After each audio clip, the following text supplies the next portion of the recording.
I make these zucchinis 3 times a week. This recipe is a real lifesaver when you want something delicious and hearty, but don't have time for complicated dishes.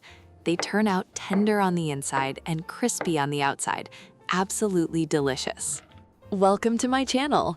I'm so happy you're with me. Please write in the comments which city you're watching my channel from. It brings us so much closer. Take 2 zucchinis, slice them, add salt, and mix well. Cover with cold water and let sit for 10 minutes. This will help remove excess bitterness and moisture. This step also helps the zucchinis release their natural juices, so the fritters won't be watery and will hold their shape beautifully during frying. Don't skip this. It's the secret to perfectly crispy fritters that aren't soggy in the middle. Meanwhile, let's prepare the batter for the fritters. Beat 3 eggs in a deep bowl. Whisk them until they become light and frothy. This will make the fritters nice and fluffy. How many points out of 10 would you give this recipe for its appetizing look even before tasting it?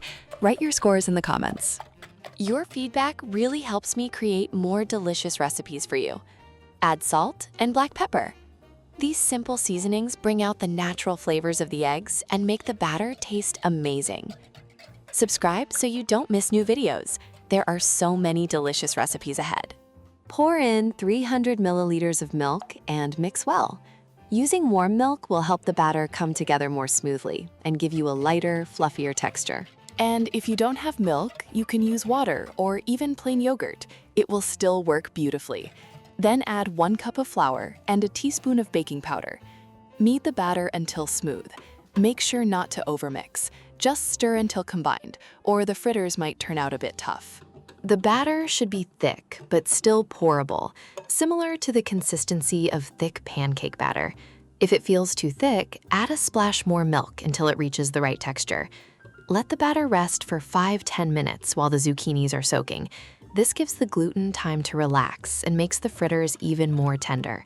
And if you want extra flavor, you can add a pinch of paprika or dried herbs right into the batter. It adds a wonderful depth of taste. After 10 minutes, squeeze the excess liquid out of the zucchinis. This is very important so the fritters hold together and don't fall apart. Use your hands or a clean kitchen towel to squeeze out as much liquid as possible. The drier the zucchinis, the crispier the fritters will be. Don't skip this step. It's the #1 reason why some fritters turn out soggy instead of crispy. You'll be surprised how much liquid comes out of just 2 zucchinis. It's quite a lot. And remember, the liquid you squeezed out is full of nutrients, so you can save it and add it to soups or smoothies if you like. If you have time, you can even let the squeezed zucchinis sit in a colander for another 5 minutes to release any remaining moisture. Add finely chopped fresh dill and parsley to the zucchinis. Fresh herbs bring such wonderful color and flavor to the fritters. They really brighten up the whole dish. If you don't have fresh herbs, you can use dried ones. Just use about 1/3 of the amount since they're more concentrated. And don't be shy with the herbs. A generous handful makes the fritters taste so much fresher and more aromatic. And if you have a little mint or chives on hand, you can throw them in too. They add a lovely twist. Just make sure all the herbs are chopped finely so they distribute evenly through the fritters. Grate the garlic on a fine grater. The garlic adds a nice kick and wonderful aroma to the fritters. A fine grate ensures the garlic blends seamlessly into the mixture, so you get that great flavor in every single bite. Mix well. The batter should be thick enough to hold its shape when you spoon it into the pan. If it's too runny, add a little more flour. You want it to be like a thick pancake batter. Not too stiff, but not too thin either. Heat olive oil in a pan. Make sure the oil is nice and hot before adding the batter. This will give you that beautiful golden crust right away. Scoop the batter with a spoon and place it into the pan. Fry until golden brown on one side. You can gently flatten them a little with the back of the spoon for more even cooking. While the fritters are cooking, let's prepare the vegetable side dish. Slice the onion into half rings. Slicing the onion into half rings gives it a lovely texture and allows it to caramelize beautifully as it cooks. Flip the fritters over, cover with a lid, and cook for another 3 to 5 minutes until done. They become golden, crispy, and incredibly appetizing.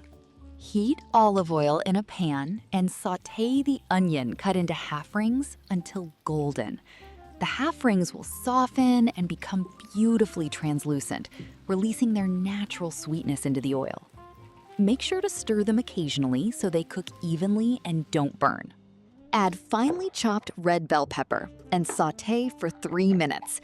The pepper adds a vibrant color and a sweet taste to the side dish. If you don't have red bell pepper, you can use yellow or orange. They're just as sweet and colorful. Make sure to chop it into similar-sized pieces so it cooks evenly with the onion. The peppers will soften slightly, but still keep a bit of crunch. That's when they're at their best.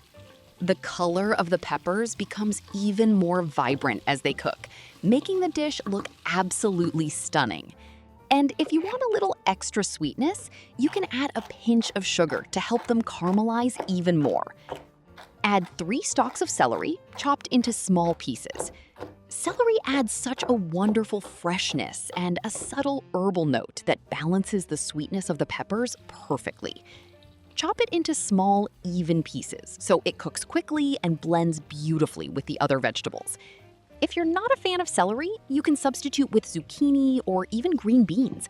They'll add a lovely crunch and work just as well. Add canned corn. The celery adds freshness, while the corn adds sweetness and juiciness. Canned corn is so convenient. It's already cooked, so you just need to heat it through and let it soak up all the wonderful flavors from the pan. Our zucchini fritters are ready. They've turned golden, crispy on the outside, and tender on the inside. The aroma is absolutely incredible. Fry another batch. Don't forget to add a little more oil to the pan before frying the next batch so they get just as crispy and golden. And if you want to keep the cooked ones warm while you fry the rest, just place them on a baking sheet in a low oven. They'll stay perfectly crispy. Season with salt, pepper, and dried garlic. Dried garlic adds a wonderful depth of flavor that's milder and sweeter than fresh garlic. It's perfect for this dish. Start with a little and adjust to your taste. You can always add more, but you can't take it out. Sauté everything together for a few more minutes. The vegetables are ready. They're perfectly tender, full of flavor, and make the perfect accompaniment to our crispy zucchini fritters. You know, when I first made these fritters, my husband finished them in 5 minutes. And the kids asked for seconds and said they were the best fritters they'd ever tried. This dish is perfect for breakfast, lunch, or dinner.